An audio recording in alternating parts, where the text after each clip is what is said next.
Washington, Reuters. The U.S. Justice Department on Thursday rescinded an Obama administration policy that had eased enforcement of federal marijuana laws in states that have legalized the drug, instead giving federal prosecutors wide latitude on pursuing criminal charges.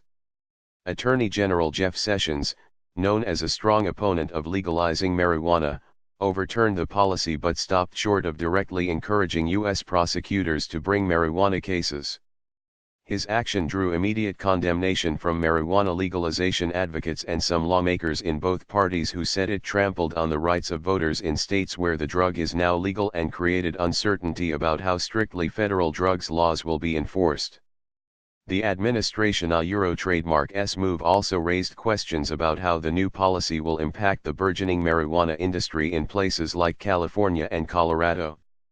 The policy put in place under Democratic former President Barack Obama, outlined by then Deputy Attorney General James Cole, recognized marijuana as a dangerous drug but said the Justice Department expected states and localities that authorized various uses of the drug to effectively regulate and police it. Cole memo, as interpreted, created a safe harbor for the marijuana industry to operate in these states, and I think there is a belief that that is inconsistent with what the federal law says, said a Justice Department official who briefed reporters on condition of anonymity. Marijuana is still against federal law, the official added. Under the new policy, outlined in a one-page memo by Sessions, federal prosecutors around the country will have discretion to enforce the federal ban on marijuana in their own districts. The change under Republican President Donald Trump's trademark's administration comes just days after California formally launched the world trademark's largest regulated commercial market for recreational marijuana. There has been a surge in legalization of marijuana in U.S. states in recent years. Besides California, other states that permit the regulated sale of marijuana for recreational use include Colorado, Washington, Oregon, Alaska, and Nevada. Massachusetts and Maine are on track to follow suit later this year. Marijuana businesses. Among companies that have invested in the industry, Scott's Miracle GRO, a gardening product manufacturer, has spent hundreds of millions of dollars to acquire companies that sell soil, lighting, fertilizer, and other products to marijuana growers. Shares in the company dropped 3.8% to $104.54 after the news of the policy shift, before paring losses later in the morning. Several Canadian marijuana-related stocks also fell sharply.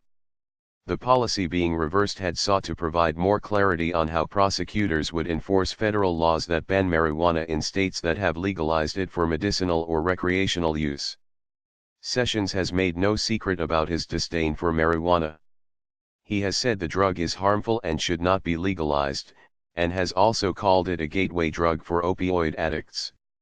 A task force created under a February 2017 executive order by Trump and comprised of prosecutors and other law enforcement officials was supposed to study marijuana enforcement, along with many other policy areas, and issue recommendations.